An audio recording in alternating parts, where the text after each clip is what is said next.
Hello, friends. Wish you a very happy and prosperous new year 2022 and welcome back to my YouTube channel. With this new year, everyone would have set some new goals, new plans, or new resolutions and wanted to track their progress as the new year progresses. In this new year, let's try to upskill ourselves by learning new technology, be it a cloud computing technology, DevOps tools, or an SRE.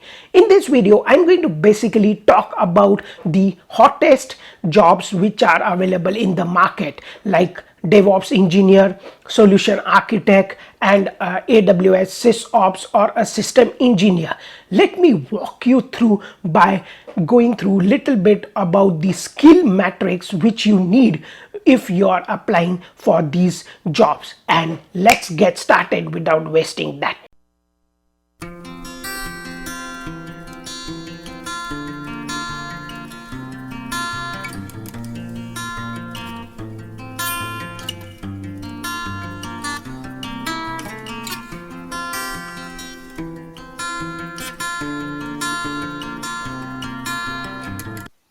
So friends, let me walk you through the skill matrix which I have created or divided the skills into that three skill tree parts. One is must have skills, highly recommended, or good to have those skills. So let's, without wasting any time, let's understand what skills you need to have in order to be a good DevOps engineer.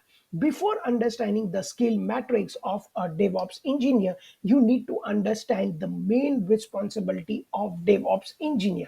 Here, the main responsibility of the DevOps engineer is to basically automate the manual tasks or recurring tasks, which can be an infrastructure monitoring or release deployment or coming up with some remediation for the recurring issues.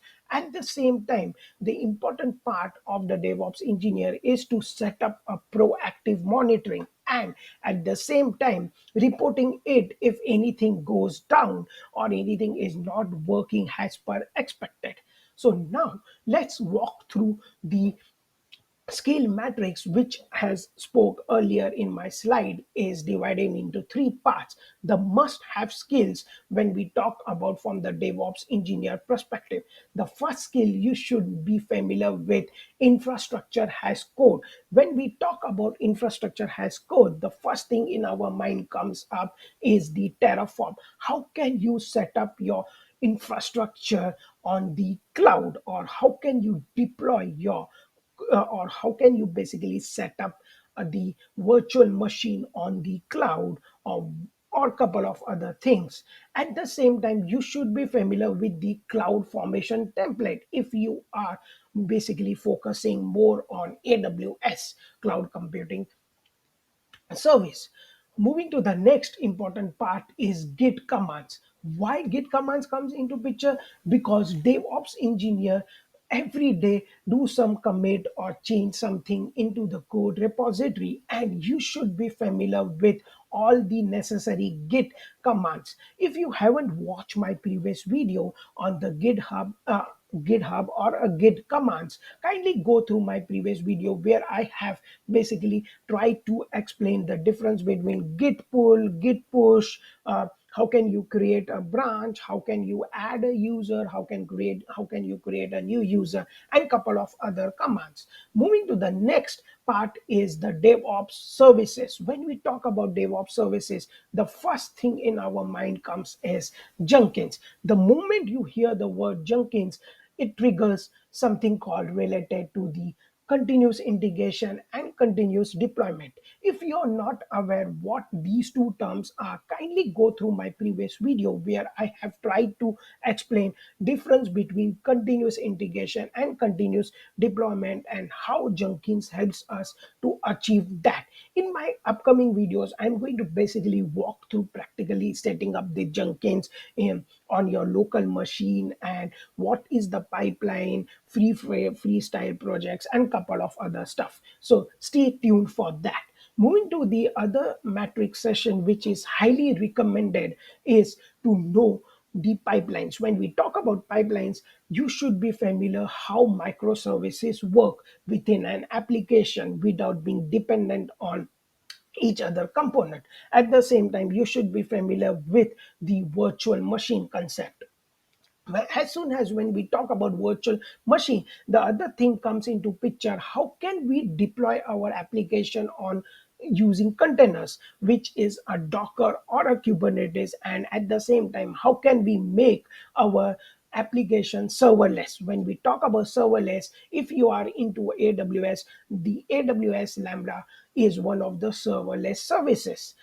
Now, moving to the next skill matrix is good to have. It's always better to have a cloud certification, because with the cloud certification, you would understand how cloud is helping the tech firms to get their application deployed on the cloud computing, be it an Microsoft Azure, AWS, or Google.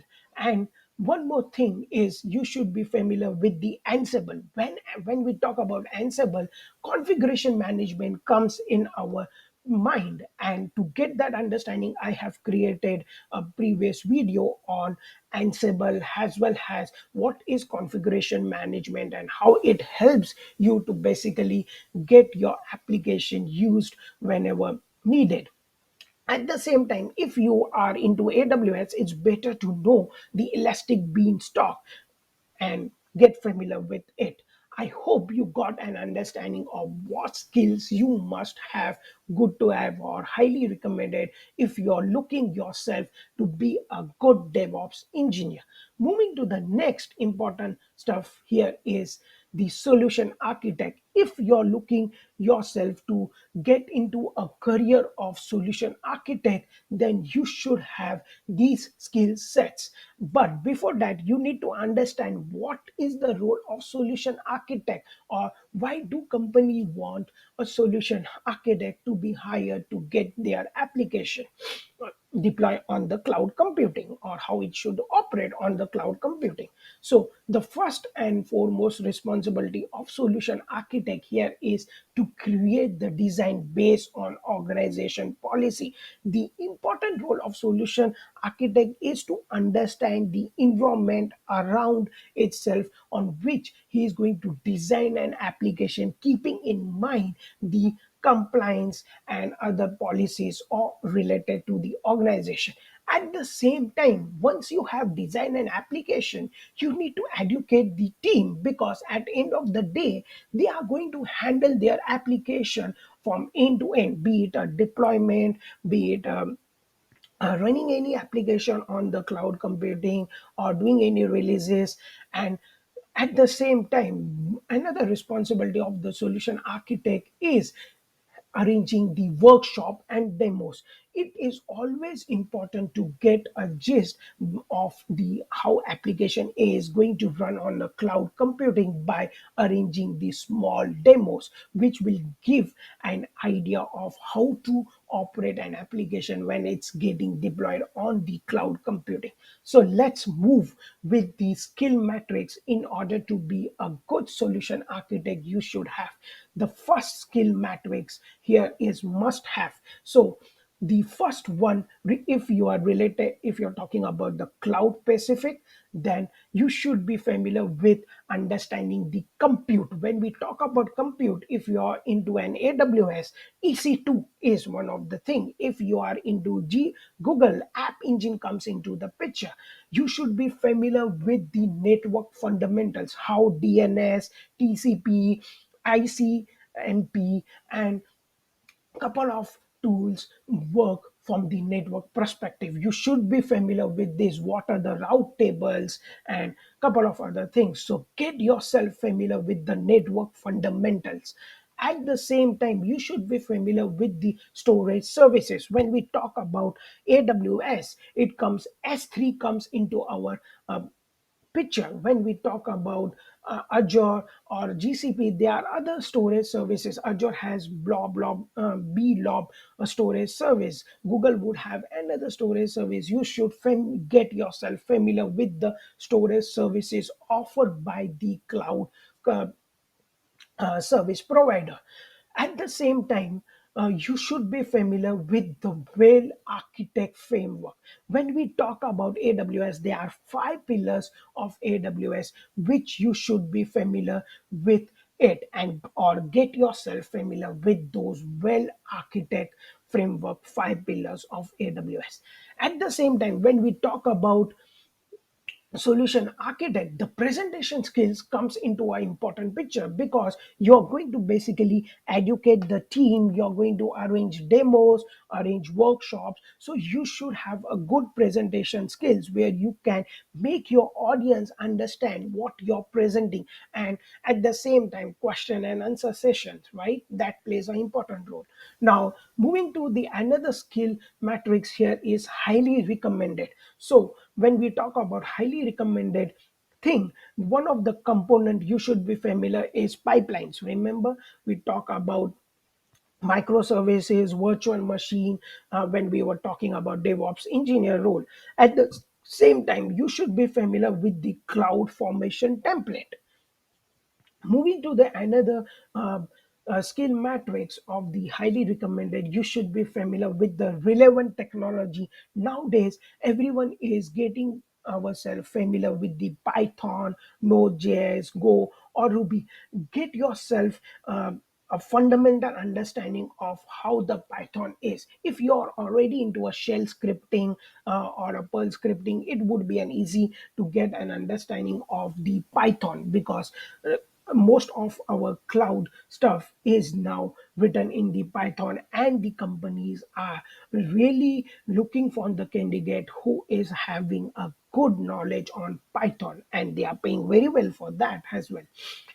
Moving to the last skill matrix of solution architect is good to have another, which is cloud certification. So get yourself a cloud certified, be it an AWS solution architect, Azure architect, or a GCP architect. At the same time, once you have decided that you want to go into an architect role, start with an associate certificate, then go into a professional level certificate. So I hope you got a gist of what skills you should possess in order to be a good solution architect. Moving to the last skill, or the last job role, if you're looking into it, is a Sysops engineer, or call it as a sysadmin engineer. So likewise, get yourself understand about what is the main responsibility of a Sysops engineer. Moving with the first one is evaluating the processes. Now, when we talk about evaluating processes, how is your infrastructure set up, what kind of application configuration you're having. At the same time, you need to automate the processes, like setting up a proactive monitoring alert, making sure that whatever changes you're going into production is having the compliance, follows the compliance guidelines, and at the same time remediating the reoccurring issues. So these are the some of the skills you should have when we talk about the sysops engineer. So moving to the first skill matrix of our is must have is Linux basic commands and the scripting. So you should be familiar with the scripting and the bash commands, because you would be dealing with that whenever you're doing an application configuration or automating any of the recurring issues, or setting up any alert monitoring.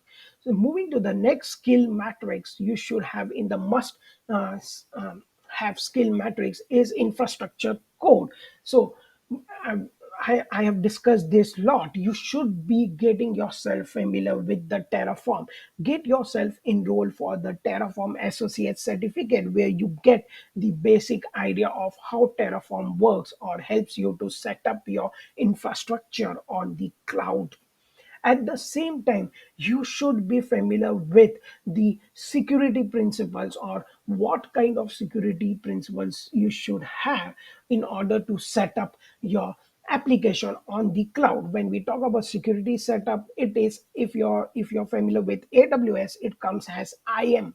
You should be getting familiar with how to set up IAM roles, how to add users into the groups, what kind of IAM policies you should have specific to your application, or how can you control the access of the user to access that application. Moving to the next skill matrix is the highly recommended. So when we talk about automation, Python is now the key factor in where most of the organizations are looking out. So get yourself familiar with the Python scripting. Yeah, it's good to know the skills, shell scripting, Perl scripting, but at the same time learn Python scripting, because that's what the future in the cloud computing going to be. And learn something related to the AWS if you're into AWS Lambda. Okay, moving to the next skill which you should have is related to security. When we talk about security is how can you set up your application on the container, right? And what kind of security is needed. So get well self aware about the security principles, right? And last one, good to have skill matrix is better to get yourself a security certified. AWS offers that, Azure offers that, and Google also offers that. If you're looking to get yourself into a sysops engineer or a system sysadmin role, then security is one of the key factor to know. Oh, because that's where your application would be surrounded by that. How can you control the malicious user to, or malicious thing to access your application, right? So I hope this gives you an idea what skills you need to have in order to be a good. I hope by now you would have got an idea what skills you must have or good to have if you're looking for the desired role in your career, be it a DevOps, SysOps engineer, or a solution architect. Let's work together by upskilling ourselves and getting well versed with these tools and technology to get our desired job. I wish you all the best, and until then, stay safe, stay healthy, and do not forget to subscribe to my YouTube channel. Bye bye.